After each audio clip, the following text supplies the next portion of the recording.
What's up, everybody? Welcome to the Geekiverse show. My name is Josiah Leroy. I've got Jeff Pavlak with me, and a very special guest, Matt Walter from Oogie Games. Matt, Thanks for coming. Great to be here.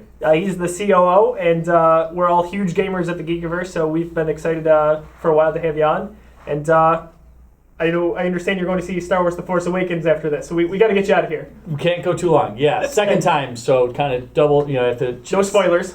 Yeah, no spoilers. No spoilers. I sat through the whole thing the first time, so... Okay, good. That's for the best then. It is. With Oogie Games, why don't you give us a little background on how you got into it? Sure. Oogie's kind of a unique company. I got involved about 5 years ago. They were one little store at that point, and I just sold my company and was kind of looking for the next thing to do, and I approached Oogie basically with the business plan. I had a 5-year plan on what they could do to kind of grow their brand and grow, thinking that at that point I'd get into consulting. So I thought, this will kind of be my first. I'll do a freebie, and presented it to the owner completely.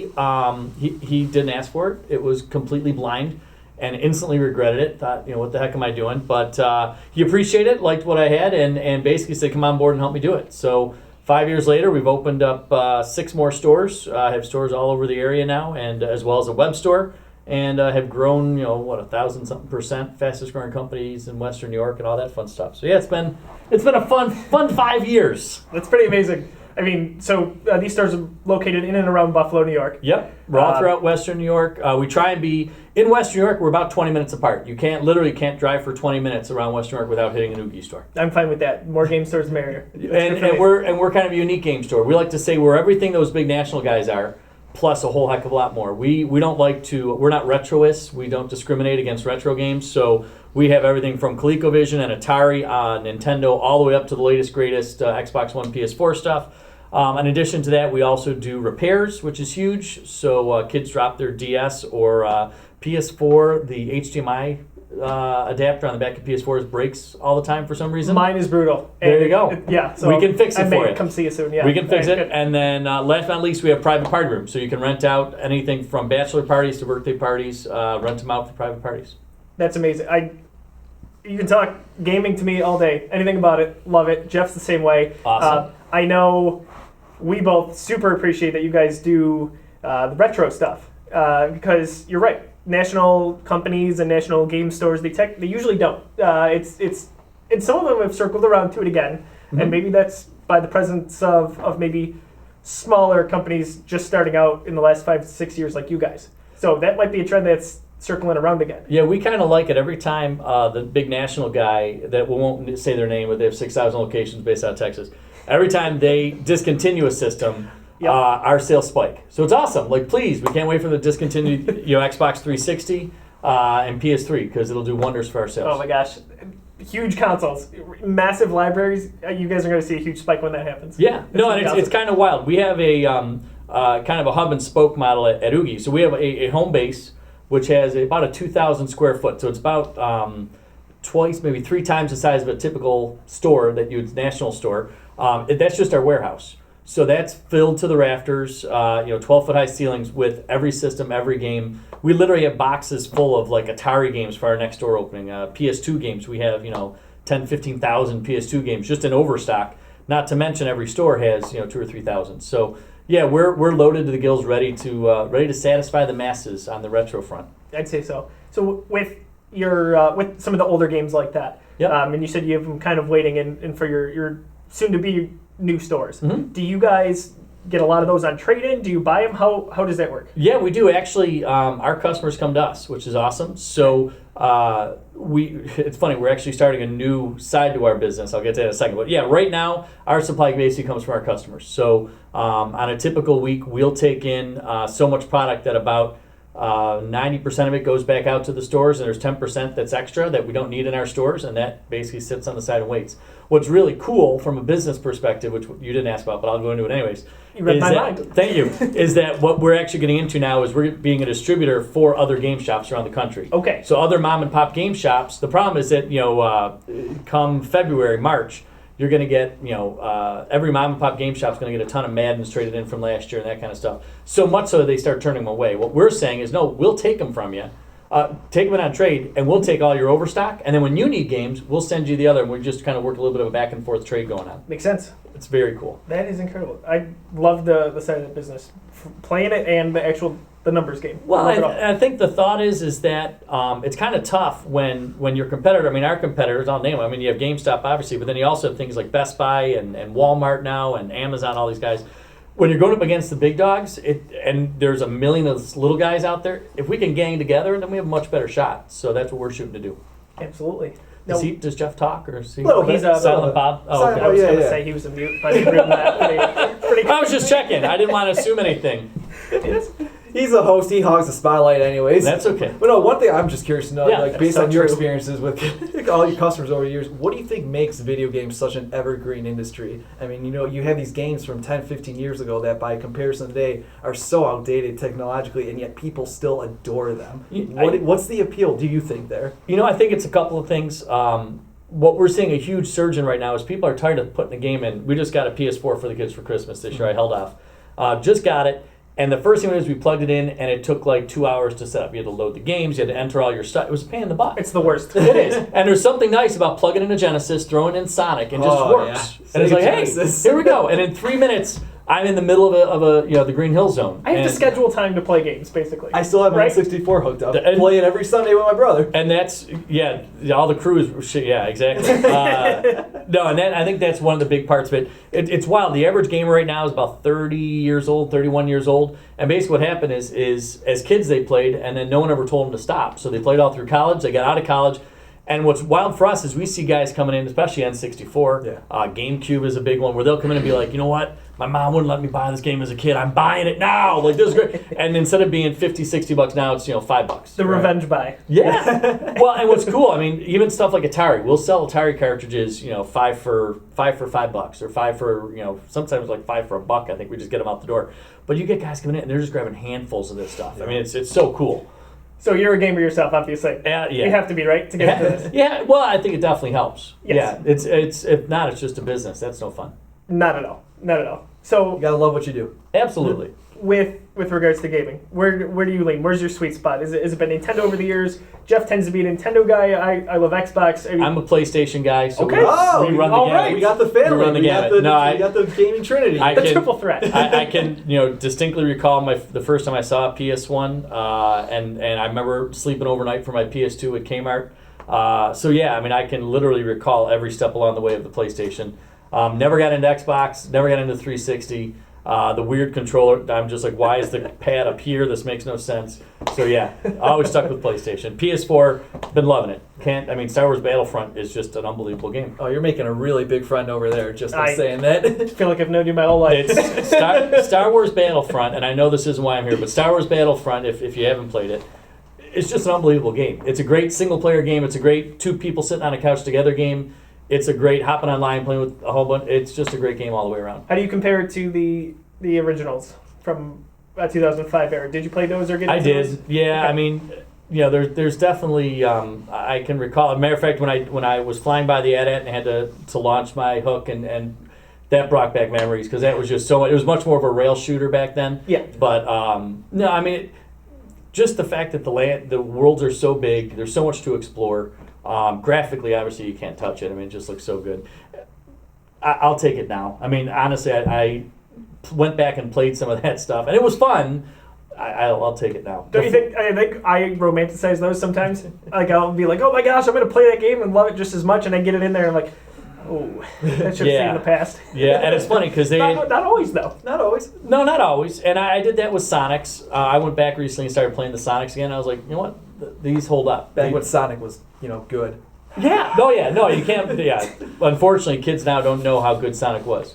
What's cool, though, is that all the patents have expired on those old systems. So now, literally anybody, any company can remake remake the hardware. So we have systems at Oogie. One's called a Superboy, which is literally a Super Nintendo handheld that you can play Super Nintendo in. It's got a 3.5-inch screen, lithium battery, so it's all rechargeable. What's cool, though, is when you go home, you plug it into your big screen, and it has 2 controller ports. So you can literally, it's a full-fledged Nintendo, but you can take it with you. They have the same for Genesis. They have same for 8-bit Nintendo. And it's cool because, especially for younger kids, I always tell families starting out, that's the way to go. You don't want to mess with discs. You don't want to mess. Some the DS and 3DS, those cartridges are teeny. The Vita, the cartridges are like almost non-existent. To have a Sega Genesis cartridge will not break. Like jam it in there. The kid can play it. You won't lose it in the minivan.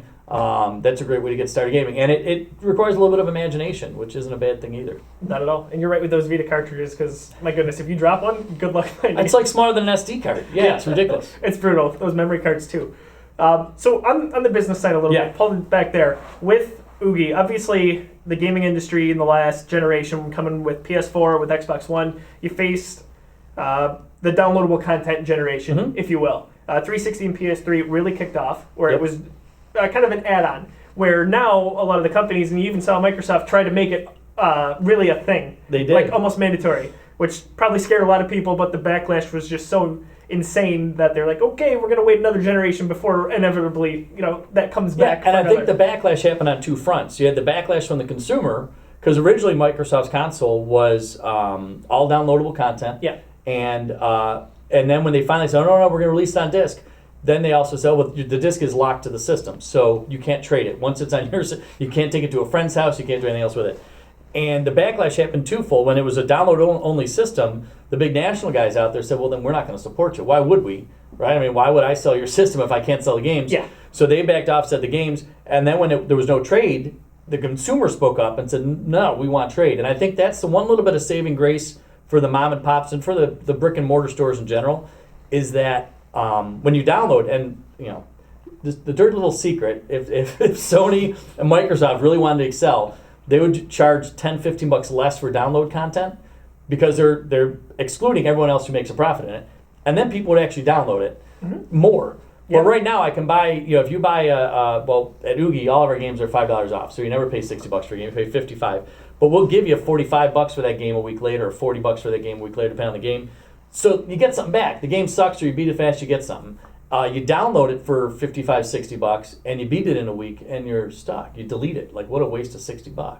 It's done. It's done. That's a great point too. Yeah. So both. I mean, the fact from the business side, the fact that everybody kind of yelled at him helped tremendously. It also is one of the reasons why I think Sony really jumped way out in front this generation, because they never messed with that. They didn't have a camera originally. We'll go back in history a little bit. If you can remember, Microsoft, when they first talked about the Xbox One, the Kinect was always on. It was always watching you. It was always ready. You couldn't run an Xbox One without a Kinect. And then people were like, wait, I don't want this camera. Like, I have kids in the house. Like, this is kind of weird. and they backed off. Where Sony all along was just like, no, whatever you want to do. Like, this is easy. You want to swap out a hard drive? Swap out a hard drive. Like, they we must don't have been care. licking their chops when they saw this coming. They were like, awesome. okay, we're going to do everything the opposite. And I still love Xbox. I know a lot of people do. But the backlash on that, you're right, both sides, it was just insane. Yeah. And they, Sony's got a really good head start with the PS4 sales overall for this generation, but I think eventually that'll probably balance out, just like PS3, Xbox 360. It was the opposite, right? Yep. So it's kind of funny how history is reversing course with those two companies right now. Absolutely. No, and I think, from our perspective, we're fortunate because with consoles, only computer games, where literally they keep releasing new video cards like every 6 months. With systems locked in, we have 7 to 8 years that we're like, okay, we're locked into that system. And really they always say a 10-year lifespan. I think for the PS3 and 360, I think we're at year 8 or 9 right now, and it's definitely phased out. I think this year for PS3, I want to say there's like a dozen games coming out, maybe. Yeah. They just cut way back and all that stuff. So, but having that 10 years for us as a brick and mortar store, it definitely helps us. We know that we're good for the next 6-7 years. Well, that's the thing. I mean, and I think you're right. Microsoft is phasing out the 360 2016. They're not going to support it after this year. Yeah. So time to upgrade if you haven't. The backwards compatibility now for Xbox One, it almost makes it obsolete. Yeah. Oh, yeah. Absolutely. Great move on their part. And, this strategically, they waited until 360 was done. Of course. But, and even that's kind of funny because the backwards compatibility, like the original backwards compatibility with the original Xbox, nobody used. and I was at E3 this year. I sat on a Microsoft. They do a thing for retailers. And one of the things they said was, backwards compatibility, yeah, it's coming. But less than 1% of people used it on the 360 on the original Xbox games. They said, we don't expect any more people to use it. But it's a good marketing tool, was their thing. It's going to look good for marketing. And even that, everyone's like, oh, backwards compatibility. I think they have, a couple dozen games right now that are bad. Like, it's not, like, there's nothing. Yeah. but good marketing, and that counts for something. So. I love the idea that my Xbox can do it, but you know what? I have Assassin's Creed 2 downloaded and I haven't touched it. Right. So well, and yeah, I mean, I beat it 5 years ago. Why am I going to want to beat it again? But it's a perception thing, I think. And I mean, PS3 did the same with PS1, where hey, it's backwards compatible. It's like, why is it backwards with PS1? They gotta play PS2 games. Yo, those That's a Final PS4 Fantasy 7 fans are diehards. There That's you why. go. There, and we do have them in stock. Thank you for the plug. Oh, there you go. Okay. Online at OogieGames.com. I love it. I love it. Adam will throw a link in somewhere. That's right. Probably. We'll wait till the end. Until the HD remake comes out. Which is coming soon. Yep, coming in soon. Coming very soon. So we've seen, not with video games necessarily, but you know, as a brick and mortar store you bring up. So Blockbuster is a prime example. You think of missing out on the total digital curve.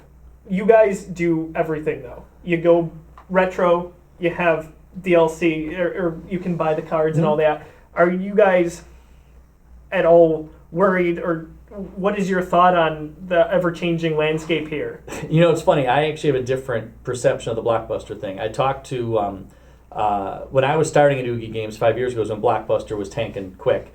And one of the things that we did at Oogie, we actually were buying up some of their shelving and stuff. So we'd go to the stores and buy up some shelving. Okay. Because it was dirt cheap. Yeah, why not? Blockbuster lives on. It was dirt cheap. And now we actually have, in storage, we probably have about 10 stores worth of shelving ready to go, all former Blockbuster stuff. So we're good there. But what was interesting, what it also got me to do was to talk to all the Blockbuster managers, all their district managers, and they don't think that Netflix and Redbox and those guys put them out of business at all. They don't think downloadable content put them out of business. Okay. From a business perspective, and I tend to agree with them, what I think put Blockbuster out of business, if you look at where they were located, they were in the prime plazas, which meant they're paying through the nose in rent. They were huge. I mean, some of their, we have big stores. Our stores are 4,000 square feet. They were bigger than us. I mean, they had these massive stores. You get lost. You would, yeah. I mean, they are. They were huge. So that was an issue. They also had when they got bought out a couple of different times, but their levels of management, like the difference to go from a store manager to, say, the president of the company, normally in a typical retail outlet, you might be looking at 3 or 4 steps. You have a district guy, you have a regional, whatever. They had like 15. I mean, they just had all these people that were just collecting huge paychecks.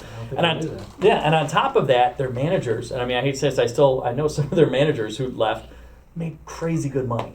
I mean, they made, for retail, they made, I felt bad. I wanted to hire some of these guys. I'm like, I can't afford, like, their severance packages were incredible. I mean, they paid their people really, and they were loyal. I mean, they had people who were there 15, 20 years and didn't want to leave. But all that added up to where they just couldn't support it anymore. And the other side of that is you look at, say, Redbox. Obviously, the overhead's next to nothing, but they're still doing media. Family Video is still growing. I want to say they're doing like 100 stores a year. So they're still growing on a rapid basis. As good as Netflix and Amazon Prime and all that stuff is, there's still people who want to walk through the store and pick stuff out. And yeah, so I think Blockbuster to me was more of really, really poor management. Bad business structure, it sounds like. And that being said, they had the opportunity to have Netflix and they turned it down. So I mean, that would have put them over the top. And you thought there was nothing educational about the Geekiverse show. We just talk about superheroes and comic books. Not anymore. That's what we learned this week, kids. We're dropping some education on you this week. That's true. That is super interesting. I didn't know any of that. I didn't know, and yeah, same with me. I made it all up. It's not actually true. No, it is. Great. It is. No, and that's the stuff. Cut that. Yeah, as a business person, that's stuff that I find intriguing. And that's the stuff we honestly learn from. As we've hired, whether it's former Blockbuster employees, former GameStop employees who work for us, you take all that stuff in and you say, hey, what worked really well there, what didn't, and we try and keep, kind of basically keep trying to change and make sure that we're not making those mistakes. Absolutely. I worked at GameStop years back. I'm sorry. And I know. It is what it is. And it's okay. Not everyone can get a job at Oogie, but I understand. I tried. No. So I think when I was there, this was probably going about 4 years ago, the thought was, we're not going to be in business much longer. And that was from the inside, I'll say. But that's no big secret. So looking at things now, they've kind of realized they had to adapt quick. And they made some. I mean, again, I like learning from their mistakes. The whole trading in iPods and iPads completely backfired on because everyone was trading in stolen merchandise, which was then they're paying out for stuff they had to give back. I mean, the loss on that stuff was brutal. It was rough. They really pushed hard the DLC, which I never understood. Like as far as like the download cards. And I was just like, you're shooting yourself in the foot with that stuff. But I'm like, okay, that was interesting. Then again, from a bureaucratic standpoint, they dumped a lot on them. I mean, I felt bad. Their managers got burned out. I mean, they put a lot on them. They put a lot on them, and there's a lot of like, oh, send these 50 games over here, and then you got some of those games back. And it was just like there's a lot of that crazy stuff, which when you get bigger, it's harder to get your hands around. And I mean, we only have 6 stores, so it's a little bit easier to control some of that. Definitely, you got to learn from your competitors from past companies. Totally, if you want to be successful. So, do you guys ever worry about that? I mean, you're growing though, right? So you're on the upswing. How do you sustain that? How you guys obviously have a plan. We do share that. No, and I mean, I think we do. I think we can sustain our growth because we're so much more diversified. The crazy thing is that when I sell a brand new PS4 at Oogie Games, we're making like $5 on it. Like we literally, I mean, it's a $400 system. We make no money on them. On games now, we sell all our games for $5 off, so they're $55. We're literally making $1 or $2 on that. Like we're just not. You're cutting the very slim margin you already have on brand new games. Right, and GameStop depend. I don't know. Sorry, I keep saying their name. Those other guys, the national retailers depend so much on the new stuff, and there's just no margin on them that it's a hard. You really gotta push the pre-played, and we're thankful to have a huge supply of pre-played, especially because we go all the way back. We don't discriminate on the old stuff. Good stuff. Good stuff. Awesome. What's let me ask you this, non-business related. What's game of the year for 2015? I know that's a tough question to throw at you. Yeah, no, I mean, Star Wars is like the easy answer because we were just talking about that. Stuck in my head. It's up there for me. Yeah, I liked Arkham Knight. Oh, that was good. Yeah. I could go with either of those. I'll say looking forward. You won't play it because you're a Microsoft guy, but Uncharted is ridiculous. No, he'll still play. He'll still play. I have a PS4. I'm a huge Uncharted guy. I mean, it's funny that you say that. I'm playing through the Uncharted collection on PS4 right now. Right? Yeah, me too. Gosh. And it was funny. We downloaded when my kids got it for Christmas. We downloaded the demo. I think it was the Uncharted. I forget what. The beta, maybe. The beta, yeah. And I started playing, and I was about to say I threw it in, but I can't throw it in because it was downloaded. But I started playing, and the kids were just mystified because wow, it was just like second nature. It was like, this is so intuitive, it's so good, and they were amazed that I was just like whipping through this thing so fast. But it was that game took me back, and in Uncharted, when I played Uncharted 1 a couple years ago on PS3, was the first time in a long time where I was in a video game and you just stopped and looked around. It was like, this just, like, I know people are firing at me, but this just looks incredible. And it took me back to like Tomb Raider. I remember doing that in Tomb Raider when you went into some of these big open spaces and you just like looked around like, what is going on around here? It's crazy. Oh yeah, I do that in the screenshot feature on the PS4. I've probably taken 30. Yeah. it's gorgeous. Yeah. But wrap it up here. Where can we find you online? You mentioned it earlier. Yep, OogieGames.com. Okay. You can find us on Facebook and Twitter and all that stuff. The good news is, Oogie is a unique word. So if you can find Oogie online, other than a character from a movie a couple of years back and some bad stuff in the Urban Dictionary, Oogie Games is pretty much all there is. So, find us online, OogieGames.com. I want to say we have about 1,500 products online. We're always adding more. You can even do repairs online where we'll help you diagnose what's wrong, send it into us, and we'll send it back to you. All sorts of great stuff through OogieGames.com. And can we find you on social media? Yes, Facebook, Twitter, Instagram. What else is there? We do it all. That's all we do. So I don't know. Across the board. Basically. Across the board. Right. Oogie Games is everywhere. Fantastic. Well, we appreciate you coming on the show. Absolutely. Thank you very Thanks much. so much. Thanks so. As far as that, please go give Oogie Games a like on Facebook and social media. Visit their stores. You get 6 in Western New York. 6 in Western New York and growing all the time. We could be across the country before you know it. I'm sure you will be. We hope you're in business for a long time. Me too. Absolutely love it. So from Matt, for Jeff, you can find us on Twitter at _Geekiverse, Facebook.com/Geekiverse, Instagram _Geekiverse. There's a lot of these. There's a lot, yeah. YouTube channel, you name it. We're also on iTunes if you want to download the podcast. So you've been perfect. Yeah, beautiful. We'll be talking Oogie on iTunes soon. It'll Oogie be great. on iTunes. All right. Thanks for watching.